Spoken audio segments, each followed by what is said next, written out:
안녕하세요. 말씀과 함께 기도 오늘 60일차입니다. 고린도후서 13장과 그리고 이제 내일부터 하게 되는 갈라디아서 전체적인 개요에 대해서 우리 말씀 가이드 나누도록 하겠습니다. 13장은 두 가지 주제가 있는데요. 첫 번째는 권면과 인사하고요. 두 번째는 이제 그 문제 많은 고린도 교인들을 향한 마지막 바울의 기도입니다. 이 13장을 묵상하면서 제가 여러분에게 부탁드리고 싶은 말씀은 뭐냐면 고린도 교회가 참 문제가 많은 교회구나. 그냥 이 정도의 사실을 파악하는 것에서 그치지 마시고 주님께서 나를 바라보실 때 우리가 성전이잖아요. 우리 한 사람 한 사람이 내 안에는 혹시 이런 문제가 없는가 한번 점검하고 또 그것을 주님 앞에서 고치고 또 수정해 나가는 그런 은혜로 삼으면 굉장히 유익하겠다라는 그런 생각이 듭니다. 자, 그럼 내용에 들어가서 한번 보도록 하겠습니다. 첫 번째 이제 권면과 인사인데요. 1절에 보니까 내가 이제 세 번째 너희에게 가리니 두세 증인의 입으로 말마다 확정하리라. 세 번째 간다 이렇게 되어 있는데요. 첫 번째 방문은 사도 바울이 고린도 교회를 개척할 때 간 것을 얘기하는 겁니다. 사도행전 18장에 나오는 그 말씀이고요. 두 번째 방문은 사도 바울이 이제 고린도 교회에 그 문제를 일으키는 사람들 또 특별히 바울의 사도권에 대해서 의심을 갖고 있는 거짓 선생들이 있다는 얘기를 듣고 근심 중에 방문한 적이 있습니다.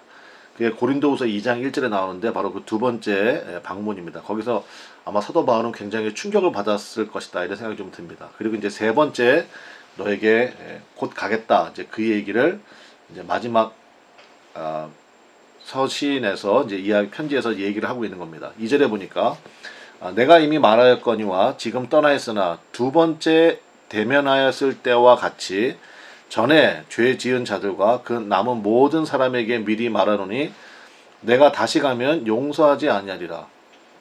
저기 노란색으로 좀 표시를 해놨는데요. 좀 무섭죠, 그렇죠?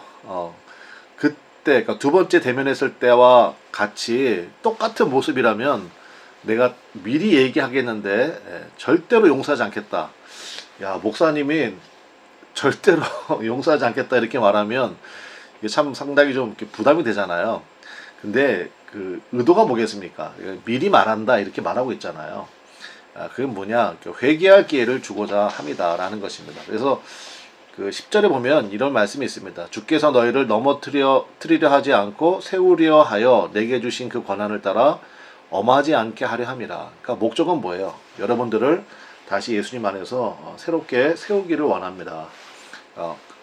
제가 세 번째 갔을 때는 두 번째 갔을 때처럼 그렇게 서로가 근심 중에 만나고 헤어지고 하지 않았으면 좋겠습니다. 라는 그러한 내용이죠.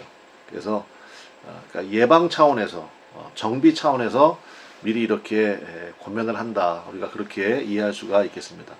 저는 이것이 참 지혜라고 생각합니다. 그래서 그 신앙도 그런 게 있다고 그러잖아요. 그러니까 정비하는 신앙이 있고요. 수리하는 신앙이 있대요. 당연히 수리보다는 정비가 쉽죠. 미리미리 정비하는 게. 그러니까 우리 신앙도 그런 모습을 우리가 좀 주님 앞에서 자기 자신의 모습도 그렇게 정비해 나가는 신앙이 좋다고 생각합니다. 그러니까 이 말씀 기도가요. 그래서 우리를 계속해서 수정해 나갈 수 있는 은혜를 주기 때문에 매우 소중하다. 저는 그렇게 믿습니다. 자, 그리고 이제 13장 내용 가운데 우리 사도 바울의 고린도 교회들을 향한 기도 내용을 좀 살펴보도록 하겠습니다. 7절과 9절에 나오는데요. 우리가 하나님께서 너희로 악을 조금도 행하지 않게 하시기를 구하노니. 그러니까 기도한다 그 얘기죠. 그래서 이어지는 말씀에 보면은 이는 우리가 옳은 자임을 나타내고자 함이 아니라 오직 우리는 버림받은 자 같을지라도 너희는 선을 행하게 하고자 함이라. 이렇게 말하고 있습니다. 이어지는 9절 말씀에도 보면 우리가 약할 때 너희가 강한 것을 기뻐하고 또 이것을 위하여 구하니 곧 너희가 온전하게 되는 것이다.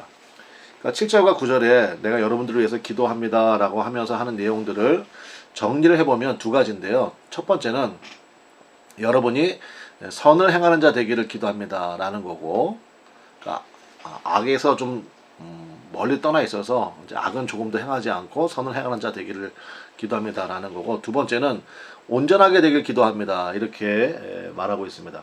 근데 이게 온전하게 된다는 말이 제가 좀 찾아봤는데 헬라어로요 카타르티조라고 되어 있습니다. 그 사전을 찾아봤더니 좀 저는 은혜를 받았는데 뼈가 맞춰지다, 복구되다 이런 뜻이 있습니다. 그러면 아하 7절과 9절의 내용을 우리가 하나로 이해를 한다 그러면 여러분 선을 행하는 자가 된다는 게 착한 일을 하는 사람이 된다 라고 해석하는 것은 그거는 굉장히 좁은 의미의 해석인 것 같고요. 정확한 제대로 된 의미의 해석은 뭐냐, 이 두 가지를 연결한다 그러면 제가 여기 써놨는데 즉 너희 안에 계신 예수님의 뜻에 따라 순종함으로 이제 그것이 선이라는 거죠. 그러니까 성경이 말하는 선이라는 것은 바로 그거 아닙니까? 주님의 뜻에 따라 순종하는 삶의 자세잖아요. 그리고 나서 뼈가 맞춰지는 것처럼 복구되는 것처럼 예수님과 함께 지어져가는 여러분들의 모습, 그러니까 성장하는 모습, 예수님 닮아가는 모습이 여러분 안에 있기를 원합니다. 그것이 온전하게 되는 것이다. 이렇게 기도하고 있는데 이건 정말 우리에게도 필요한 기도가 아닐까 싶습니다. 그렇죠? 우리도 하나님께서 우리를 처음에 지으시고 기뻐하셨던 심히 기뻐하셨던 바로 그 모습으로 우리의 모습이 회복되길 바랍니다. 우리도 주님 앞에 성전인데 그렇게 함께 지어져가는 은혜가 있어야 되지 않겠습니까? 그래서 전체적인 결론은 저는 5절인 것 같아요. 너희는 믿음 안에 있는가? 너희 자신을 시험하고 너희 자신을 확증하라. 예수 그리스도께서 너희 안에 계신 줄을 너희가 스스로 알지 못하느냐? 그렇지 않으면 너희는 버림받은 자니라. 우리는 버림받은 자가 아니죠. 왜냐? 예수님께서 우리 안에 계시잖아요. 예수님이 계신 곳을 성전이라고 하지 않습니까? 그래서 우리가 성전인 거예요. 우리가 성전인데, 우리 성전인데 여기에 정말 예수님이 주인이 되고 계시는가? 주님이 다스리시는 성전이 되고 있는가? 그것을 우리가 날마다 점검하고 시험해서 예 그렇습니다. 이렇게 확증하는 믿음의 자세가 중요하다라는 것입니다. 우리가 그런 믿음의 모습 회복하기 원하고 오늘 이 아침에 이것이 여러분의 기도 제목이 되고 또 묵상의 주제가 되기를 바랍니다. 자, 이렇게 고린도 후서까지 가이드를 마치도록 하겠고요. 자, 이제 갈라디아서 내용을 좀 보도록 하겠습니다. 오늘은 서론 내용만 가이드 해 드리겠습니다. 자, 갈라디아서는 전체 개요로 두 가지를 좀 살펴보겠는데 첫 번째는 이 갈라디아는 어느 지역이냐면 바울의 1차 전도 여행 때 세워진 그러니까 갈라디아 지역, 지금의 터키 남부 중앙쯤 되겠습니다. 거기 지역을 가리킵니다. 거기서 이고니온, 루스드라, 더베. 루스드라에서 나온 그 사도 바울의 영적 제자가 바로 이제 디모데잖아요. 바로 그 지역들, 그 지역에 있는 여러 교회들에 보낸 서신이 갈라디아서가 되겠습니다. 기록 목적은 뭐냐? 너희를 교란하는 자들, 1장 7절에 나오고요. 또 너희를 어지럽게 하는 자들, 5장 12절에 나오는데 이렇게 사도 바울이 부르고 있는 거짓 교사들이 갈라디아 지역에 있는 여러 교회들에 아주 많았습니다. 그래서 그 사람들은 뭘 했냐면요, 이 갈라디아 교회들에게 할례 받을 것을 요구했습니다. 그러니까 할례를 받는다는 것은 뭐냐? 율법을 지키라. 이제 그 사인을 하는 것이 바로 할례 받는 것이거든요. 이런 거짓 복음을 믿게 했다는 것입니다.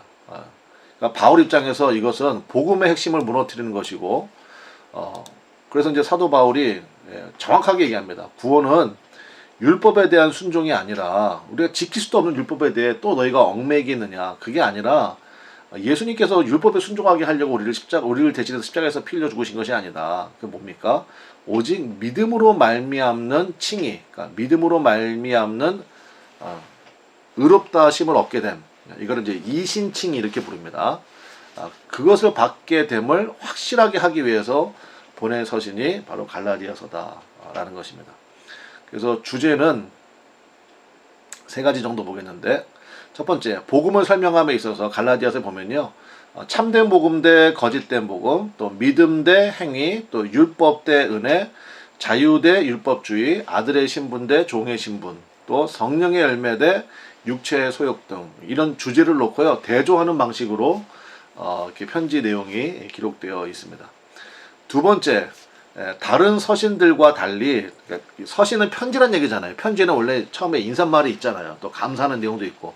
근데 갈라디아서는요, 그런 내용이 없습니다. 그냥 바로 본론으로 들어갑니다. 감사도 없이 바로 본론으로 들어가는데, 이는 갈라디아 교회의 신학적 상황에 대한 사도 바울의 흥분과 불안을 보여주는 그러한 장면이고, 특별히 갈라디아서 1장에 보면요, 저주를 받을지어다라는 얘기가 계속 나와요. 여러분 누구한테 편지 받았는데 거기에 저주 받을지어다는 얘기가 계속 있으면 이게 굉장히 좀 부담스럽지 않겠습니까? 그러니까 그 정도로 갈라디아 지역의 이 다른 복음이 굉장히 심각한 상황이었고, 사도 바울이 이것은 진짜 영적 전쟁이다 생각하고 이렇게 강력한 표현을 하고 있는 것입니다. 종교개혁을 일으켰던 마틴 루터는요, 갈라디아서를 복음의 다이아몬드다 이렇게 불렀습니다. 왜냐, 이신칭이 아까 믿음으로 말미암아 의롭다함을 얻는다, 그게 이신칭이라고 그랬죠. 그 복음을 가장 선명하게 드러내주는 서신이기 때문에, 성경이기 때문에 복음의 다이아몬드다 이렇게 불렀고요. 자, 이제 내일부터 들어가게 앞서서 갈라디아서 2장 20절이 핵심 구절이거든요. 여러분 이 구절은 꼭 암송하시기 바랍니다. 꼭 암송. 2장 20절 한번 같이 읽어볼까요? 2장 20절 내가 그리스도와 함께 십자가에 못 박혔나니 그런즉 이제는 내가 사는 것이 아니요 오직 내 안에 그리스도께서 사시는 것이라. 이제 내가 육체 가운데 사는 것은 나를 사랑하사 나를 위하여 자기 자신을 버리신 하나님의 아들을 믿는 믿음 안에서 사는 것이라. 저도 항상 기도할 때마다 첫 시작을 그 다음에 끝을 항상 이 구절을 외우는 것으로 시작하고 마무리를 짓습니다. 내용을 좀 간단히 말씀드리면 사실은 갈라디아서는 이제 2장 20절에 대한 전체 설명이다 이렇게 보시면 돼요. 첫 번째, 내가 그리스도와 함께 십자가에 못 박혔다라는 선언입니다. 이게 굉장히 중요한데, 왜냐하면 창세기에 보면 마귀는요 아담과 하와에게 마귀를 숭배하라고 하지 않았습니다. 뭐라고 했습니까?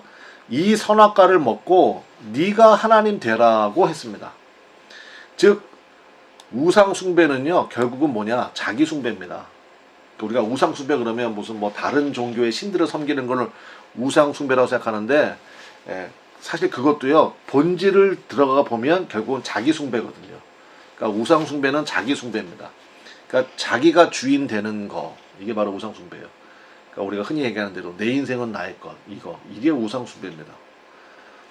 근데 여러분 내가 주인 되면요 반드시 망하게 되어 있습니다. 왜냐면 내가 주인 되면요 욕심은 채우고 두려움은 피하려고 하는 게 우리들의 본성이거든요. 계속 욕심만 채우는 거예요. 그러면 누가복음에 나오는 어리석은 부자처럼요 반드시 망하게 되어 있습니다.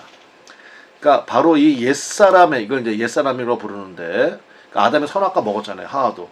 그래서 결국은 자기가 선악을 판단하는 기준이 돼버린 거예요. 자기가 하나님 됐다는 게 바로 그런 얘기거든요. 그러니까 자기가 책임을 져야 되는 거예요. 바로 이 옛사람의 본성을 하나님께서 그리스도와 함께 십자가에 못 박으심으로써 완전히 끝장냈다는 것입니다. 즉 우리 옛사람의 죽음이에요. 그래서 내가 그리스도와 함께 십자가 못 박혔나니, 이 말씀을 묵상하시면서 여러분 믿음 가운데 나의 옛사람, 우리가 원죄라고 보잖아요. 근원적인 죄. 이 옛사람이 예수님의 십자가와 함께 십자가에 달려 죽었구나. 그렇게 선언하는 것입니다.